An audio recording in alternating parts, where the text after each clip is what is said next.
Kemudian kalau yang ini kita ambil contoh yang lain. Nah, kita bicara soal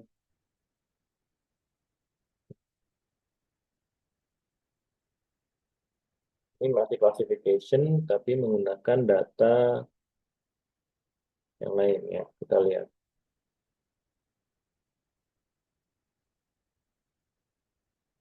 Ini hotel reservation ya. Kita coba lihat ya, cek masih berfungsi atau tidak, masih jalan atau tidak. Karena kadang-kadang eh, apa? Misalnya instruksi atau sintak itu kadang-kadang berkembang ya, ada yang udah berubah ya. Yang dulu masih bisa dipakai, sekarang udah nggak bisa dipakai. Jadi memang kalau library hasil develop itu memang kadang-kadang berubah ya.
Ini sudah, lalu kita import ya, ini datanya. Nah, kalau kita cek dulu dataset eh, raw datasetnya ya. Raw datasetnya itu hotel reservation.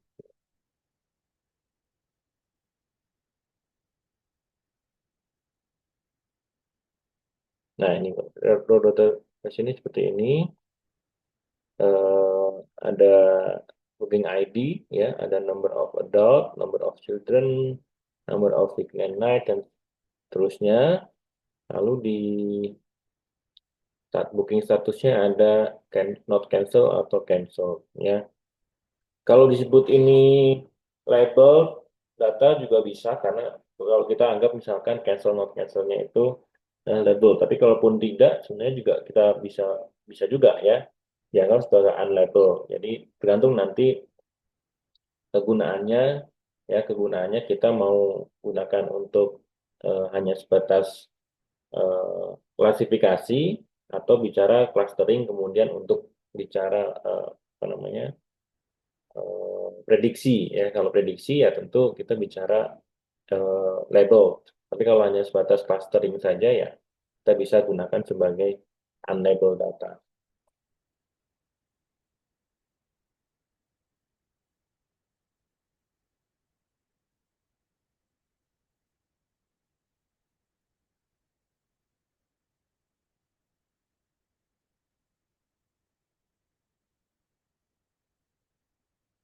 Oke, kembali lagi ke sini, ini sudah diimpor. Kita coba describe-kan data ya, describe data ini untuk describe ini untuk apa namanya istilahnya mendapatkan overview daripada dataset yang kita punya ya. Jadi misalkan number of adult di sini kita lihat jumlah datanya ada 36.275 ya. Kemudian eh, rata-ratanya ya ada 1,8 ini dari jumlah misalkan ada yang 2, 3 gitu kan. Ini rata-ratanya, ini jumlah anaknya ya rata-rata 0,1 berarti banyak yang tidak bawa berarti ya. Nah, seterusnya. Dari sini kita bisa melihat overview daripada dataset ya.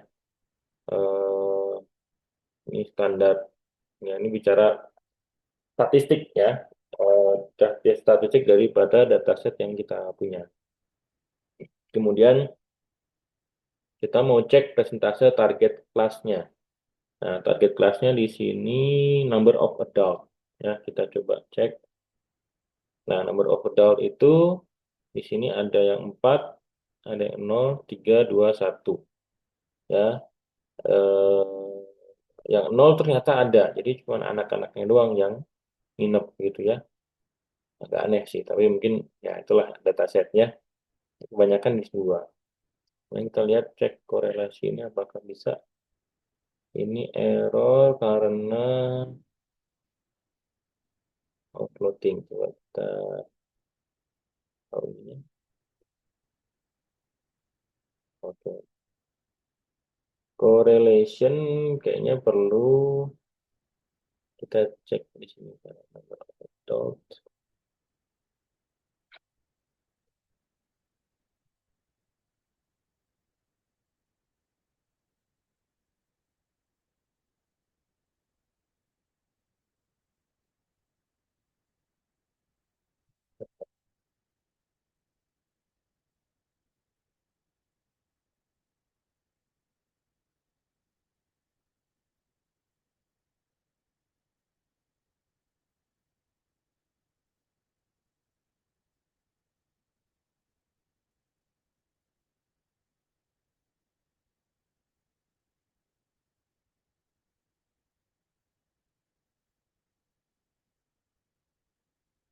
Kita cek di sini. Oh, dia tidak bisa convert string to float karena ada yang masih string ya. Berarti kita harus exclude dulu yang ini, yang unumerical. Kita harus exclude dulu. Harus number. Bicara tentang correlation ya, correlation dengan number of adult. Harus exclude dulu yang ini. Nah, sekarang enak ya ada suggestion-nya ya.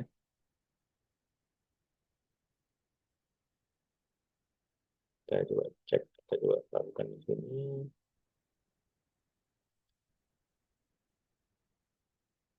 Ada sudah 14. Oke.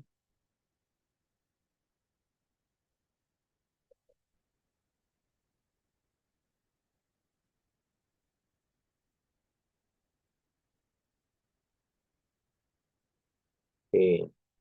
Nah, kalau dilihat di sini, kalau kita pengen mencari correlation, karena target kita adalah number of adult ya. Jadi kita pengen melihat atau mencari tahu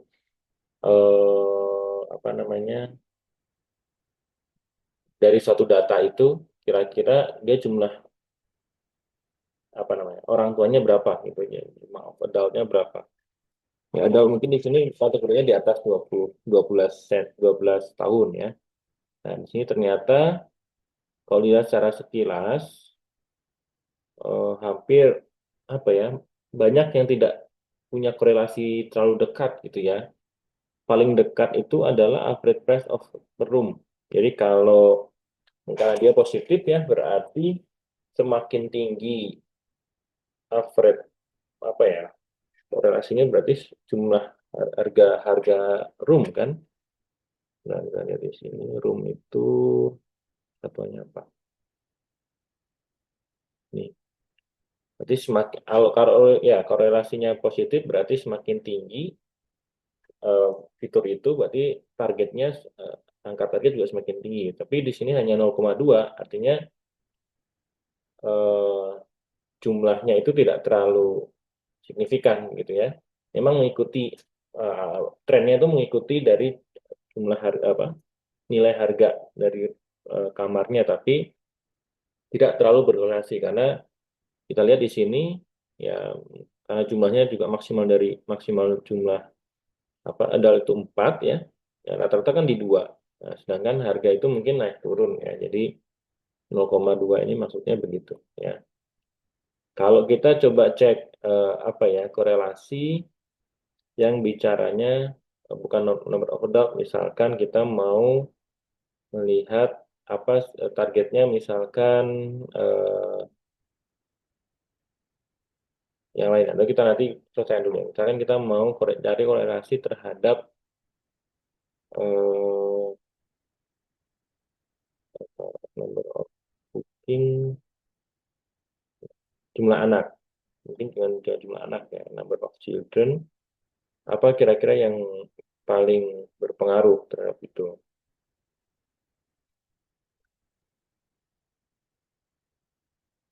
Nah, kalau di sini sama harga harga ini ya, harga kamar ya.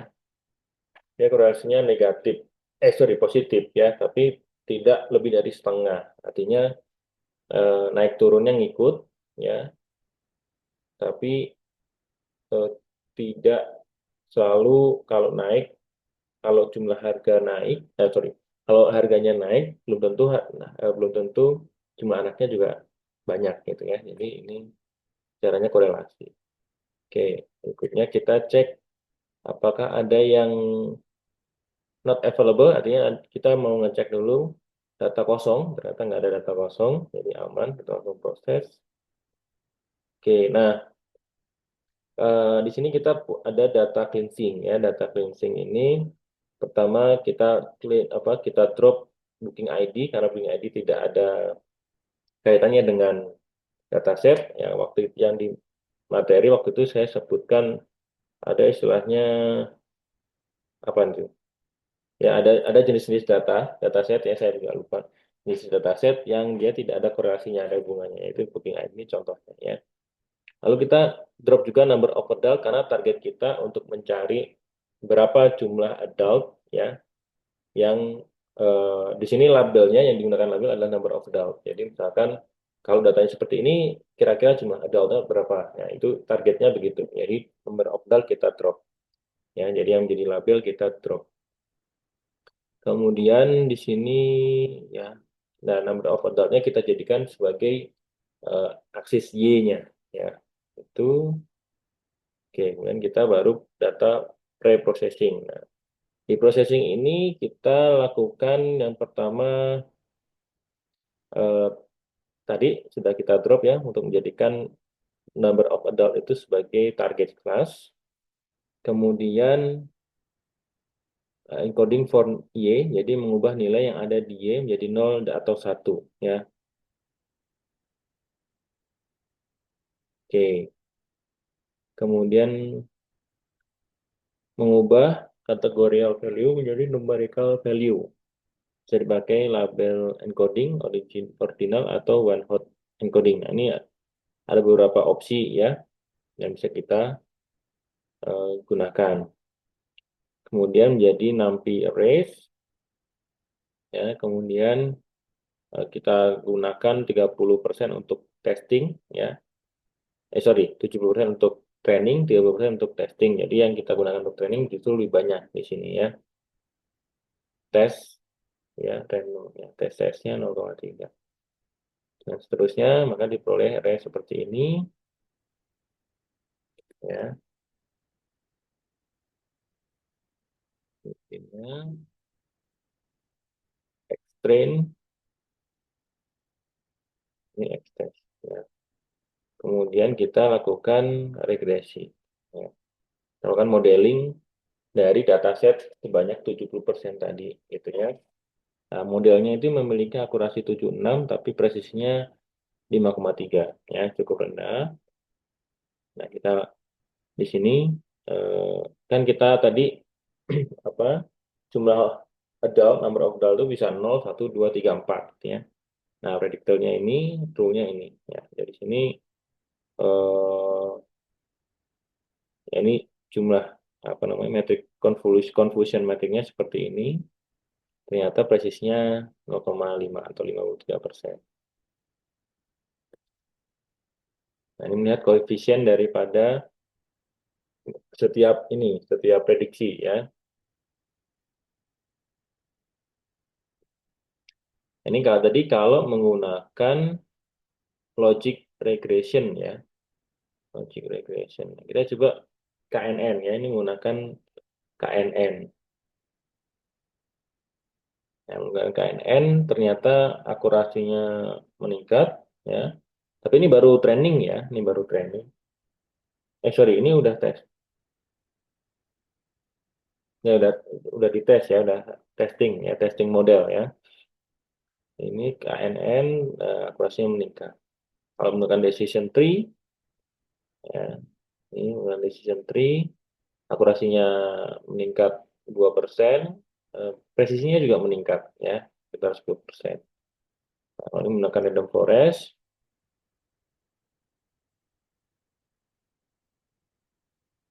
nah ini akurasi dan presisi duanya meningkat ya. Dan ini untuk ada boost ternyata ngedrop ya, akurasinya di 75 hasilnya. Nah, ini jadi eh, model-model ini bicara tentang apa? Jadi label data itu untuk klasifikasi ya, klasifikasi. Nah, ini bisa menggunakan beberapa model untuk meningkatkan akurasi dan presisi dan sebagainya. Ya, tergantung dari label yang apa dataset yang kita gunakan. Ini contoh untuk klasifikasi. Ya. Nah, berikutnya kita coba buka